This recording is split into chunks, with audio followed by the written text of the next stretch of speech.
You've probably heard the phrase, "One rotten apple spoils the barrel." This couldn't be more relevant when discussing the world of law enforcement. While many officers wear their badges with honor, a few can tarnish the reputation of the entire force, where we shed light on some of the most eyebrow-raising police interactions. Today's spotlight, a cop who not only admits to being overzealous, but demonstrates it in action. Public outcry was swift, and the Columbia County Sheriff's Office had to address the glaring discrepancies between the arrest report and the actual events captured on camera. In a public statement on Facebook, Sheriff Hunter acknowledged that the two officers had violated departmental policies. He emphasized that their actions weren't driven by malice, but rather by a mix of frustration and a lapse in their professional training. However, he was clear in his stance. Their behavior was inexcusable. Picture this.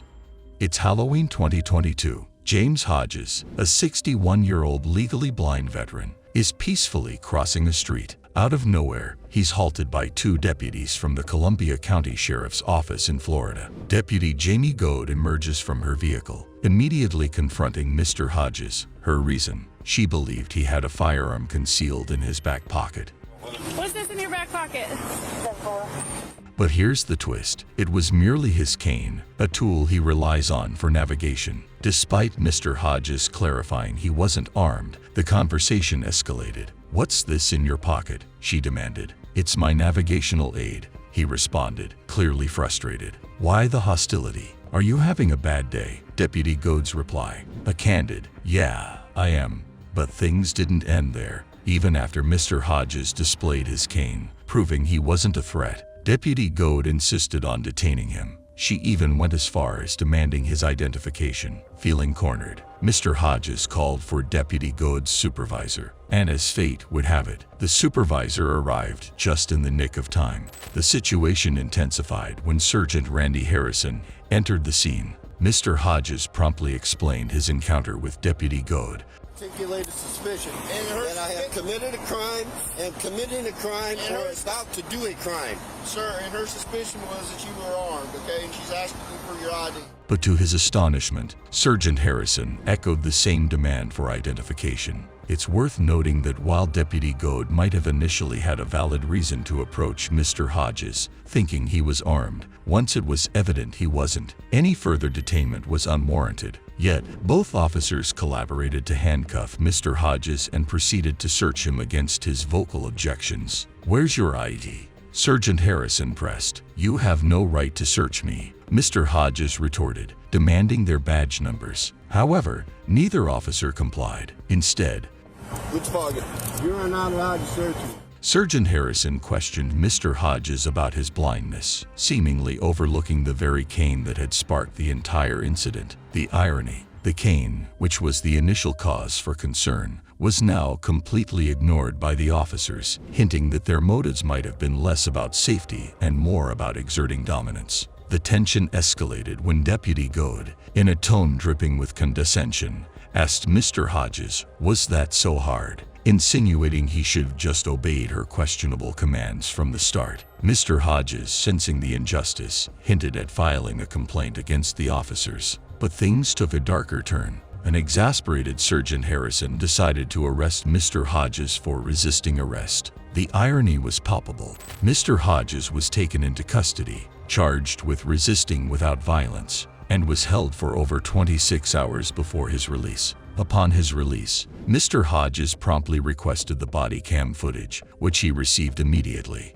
The footage's release didn't just vindicate Mr. Hodges, it also exposed potential policy violations within the sheriff's office. On November 7, 2022, after the video went viral, the charges against Mr. Hodges were dropped, and the Columbia County Sheriff's Office acknowledged the incident on social media, assuring the public that an internal investigation was underway. In her arrest report, Deputy Goad claimed that Mr. Hodges had violated Florida's laws by obstructing their investigation and refusing to identify himself. However, the body cam footage painted a different picture, showing Mr. Hodges' consistent cooperation and the officers' overreach. The unfolding events were a testament to the power of recorded evidence. While Deputy Goad's arrest report painted Mr. Hodges as uncooperative, the body cam footage told a different tale. Not only did Mr. Hodges promptly present the object, his cane, from his pocket, but he also did so clearly and without hesitation. The video was undeniable proof of his compliance and the officer's overstepping boundaries. In a move to rectify the situation and restore public trust, Sheriff Hunter took decisive action. He publicly apologized to Mr. Hodges for the ordeal he had been subjected to. Sergeant Harrison faced a demotion and was suspended without pay for a week. On the other hand, Deputy Goad received a 2-day suspension without pay. But the disciplinary actions didn't stop there. Both officers were mandated to undergo remedial civil rights training, emphasizing the importance of respecting citizens' rights and ensuring such incidents don't recur. The aftermath of this incident was a stark reminder of the ripple effects a single act can have on an entire community. 2 officers' lapse in judgment not only tarnished their reputations but also cast a shadow over their entire department. It highlighted the essential need for continuous training, transparency, and accountability within law enforcement agencies. For Mr. Hodges, the incident was undoubtedly traumatic, but it also showcased the strength of community support. People rallied behind him, demanding justice and ensuring that his rights weren't trampled upon.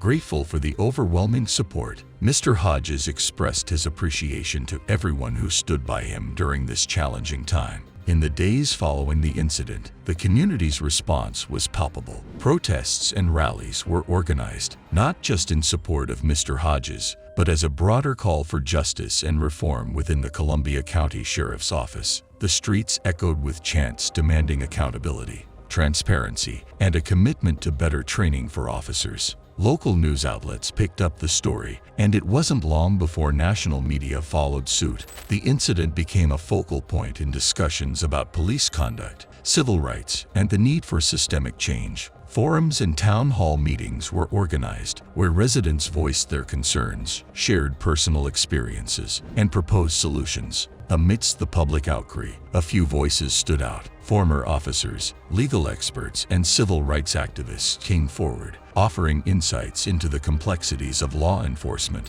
and the challenges officers face daily. They emphasized the importance of community policing, where officers and residents work together to ensure safety and mutual respect. As the weeks went by, the Columbia County Sheriff's Office began implementing changes. Community outreach programs were initiated, aiming to bridge the gap between officers and the people they serve. Workshops focusing on de-escalation techniques, cultural sensitivity, and understanding disabilities became mandatory for all officers. Mr. Hodges, with his newfound prominence, became an advocate for change. He collaborated with local organizations, sharing his story at schools, colleges, and community centers. His message was clear: understanding, compassion, and knowledge are crucial in preventing such incidents in the future. However, not all reactions were supportive. Some segments of the community felt the officers were unfairly vilified, arguing that they were merely doing their job in a high-pressure situation.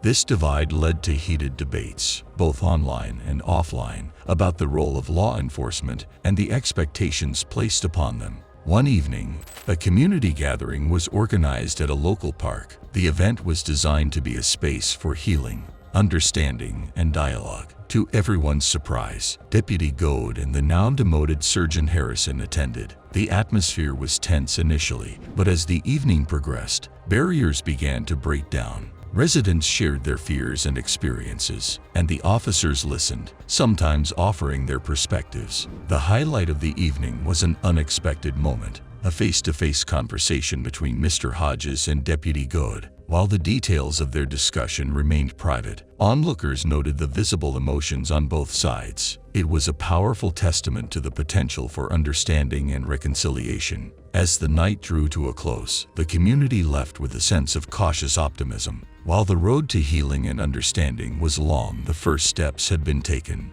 The incident with Mr. Hodges had sparked a movement, a call for change, and a hope for a future where such events would be a thing of the past.